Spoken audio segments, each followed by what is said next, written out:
Hello मेरे प्यारे दोस्तों। तो स्वागत है आपका हमारे YouTube channel DSR study point में। तो बच्चों आज हम क्लास 11 का पॉलिटिकल साइंस का जो 6 चैप्टर है जिसका नाम है न्यायपालिका।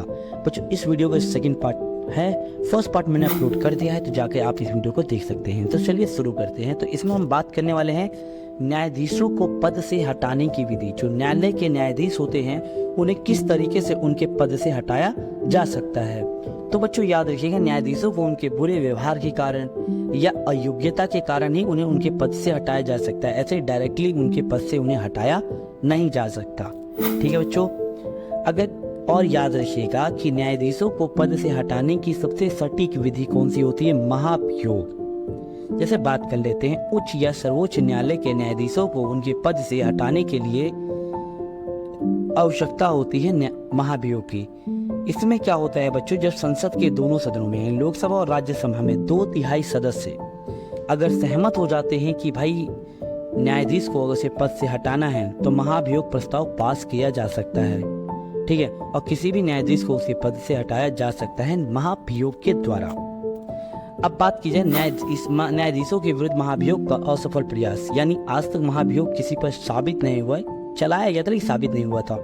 जैसे 1900 क्या हुआ था, 91 में पहली बार क्या हुआ था, संसद में 108 सदस्यों ने क्या किया था, सीधा न्यायालय के न्यायाधीश को हटाने के लिए प्रस्ताव पास कर दिया था, भाई हस्ताक्षर कर दिया था।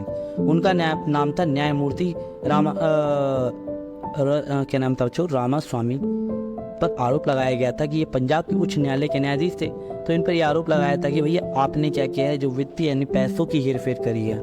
इसके लिए उच्च स्तरीय जांच समिति बनाई गई, जिससे उच्च न्यायालय के न्यायाधीश को शामिल किया, सर्वोच्च न्यायालय के न्यायाधीश को शामिल किया गया था। लेकिन इन पर ये चलाया तो गया था महाभियोग, लेकिन ये महाभियोग असफल रहा था, सफल नहीं रहा था। अब बात करते हैं बच्चों भारत में न्यायपालिका की संरचना का वर्णन। तो आप याद रखिए, भारत में न्यायपालिका की संरचना कुछ इस प्रकार है। जैसे सब पहले आता है बच्चों वो सर्वोच्च न्यायालय आता है, दूसरे नंबर पे आता है बच्चों उच्च न्यायालय। याद रखिएगा भारत में एक सर्वोच्च न्यायालय है, वो है दिल्ली में।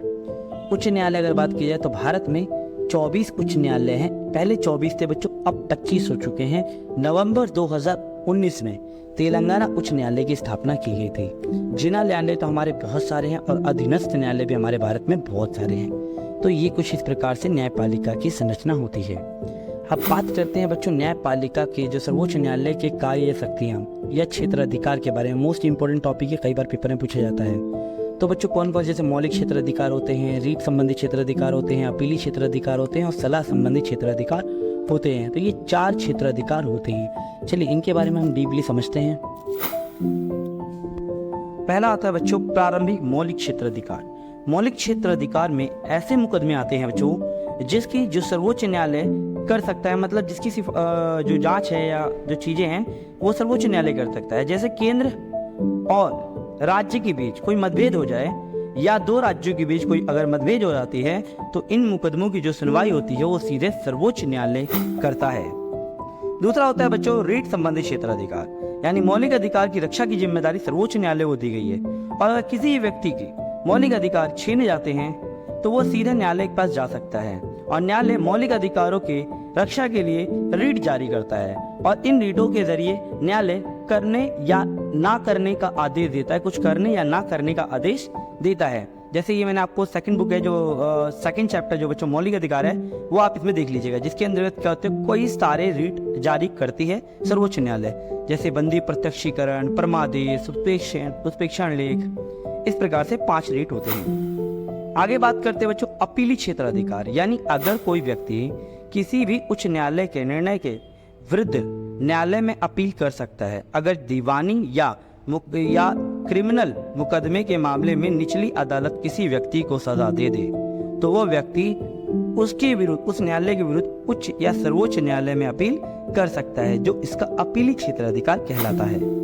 नेक्स्ट है सलाह संबंधी अधिकार। इसमें क्या होता है, मौलिक और अपीली क्षेत्र अधिकार के अलावा सर्वोच्च न्यायालय के पास सलाह संबंधी अधिकार होता है। इसमें क्या होता है कि जो सर्वोच्च न्यायालय है राष्ट्रपति को कानून संबंधी सलाह दे सकता है। ठीक है, किसी भी कानून के विषय में राष्ट्रपति को सर्वोच्च न्यायालय के न्यायाधीश सलाह दे सकते हैं, लेकिन राष्ट्रपति इनकी सलाह मानने के लिए बाध्य नहीं होता है। ये होता है सलाह संबंधी क्षेत्र अधिकार। अब बात करते हैं बच्चों भारत के सर्वोच्च न्यायालय की न्यायिक पुनर्निरीक्षण या न्यायिक पुनर्लोकन की शक्ति। तो बच्चों मैं आपको पहले तो बता दूं बच्चों, पुनर्निरीक्षण या पुनरावलोकन का अर्थ होता है फिर से देखना। इस तरह न्यायिक पुनर्निरीक्षण न्यायपालिका की एक ऐसी शक्ति होती है बच्चों, जिसके जरिए वह विधायिका और कार्यपालिका के कार्यों की जांच कर सकती है, भाई तुमने काम सही से किया कि नहीं किया।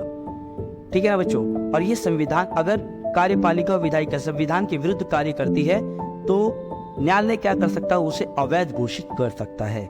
यहाँ तक कि कई मंत्रियों को भी उसके पद से हटा सकता है, इतनी पावर होती है हमारे न्यायालय के में। नेक्स्ट है बच्चों, न्यायिक समीक्षा की आलोचना क्यों की जाती है। तो पहला बच्चों, न्यायिक समीक्षा एक लोकतंत्र के अनुकूल है, लोकतंत्र के लिए नहीं बना है। इससे क्या होता है, न्यायपालिका, विधायिका और कार्यपालिका के बीच विवाद हो जाता है बच्चों, झगड़े उत्पन्न हो जाते हैं। ठीक है ना। और इस शक्ति के कारण न्यायालय ने क्या किया, तीसरा सदन का रूप धारण कर लिया है। ठीक है। अब इसकी विशेषता भी है बच्चों, महत्व भी है। जैसे क्या होता है, लिखित संविधान के लिए न्यायिक समीक्षा काफी ज्यादा जरूरी होती है। ठीक है। जैसे केंद्र सरकार और राज्य सरकार के बीच अगर विवाद उत्पन्न हो जाए तो न्यायिक समीक्षा आवश्यक हो जाती है वहाँ। मौलिक अधिकारों की रक्षा के लिए भी न्यायिक समीक्षा जरूरी है। ठीक है ना। और विधायिका और कार्यपालिका पर नियंत्रण रखने के लिए भी न्यायिक समीक्षा जरूरी है। इन सभी चीजों के लिए न्यायिक समीक्षा आवश्यक होती है। अब एक होता है बच्चों न्यायिक सक्रियता। अब ये किसे कहते हैं, तो बच्चों जो क्या होता है, जब न्यायपालिका जो होती है वो सक्रिय होकर तेज गति से काम करती है, और विधायिका और कार्यपालिका को कहती है हाँ भाई तुम अपना काम सही से करो, अपने दायित्वों का पालन सही से करो, और आदेश देती है, तो न्यायपालिका की इस कार्यवाही को न्यायिक सक्रियता कहा जाता है। भारत में न्यायिक सक्रियता का मुख्य जो साधन बच्चों कौन सा है, जनहित याचिका है। जनहित याचिका के कारण क्या होता है, न्यायिक सक्रियता को तेजी से बढ़ावा मिला है। तो न्यायिक सक्रियता के महत्व के बारे में मैं आपको नेक्स्ट वीडियो में बताऊंगा। तो बच्चों ये थी इस वीडियो का सेकंड पार्ट। अगर वीडियो अच्छा लगा हो, इन्फॉर्मेटिव लगा हो, तो वीडियो को लाइक से सब्सक्राइब जरूर करें। धन्यवाद।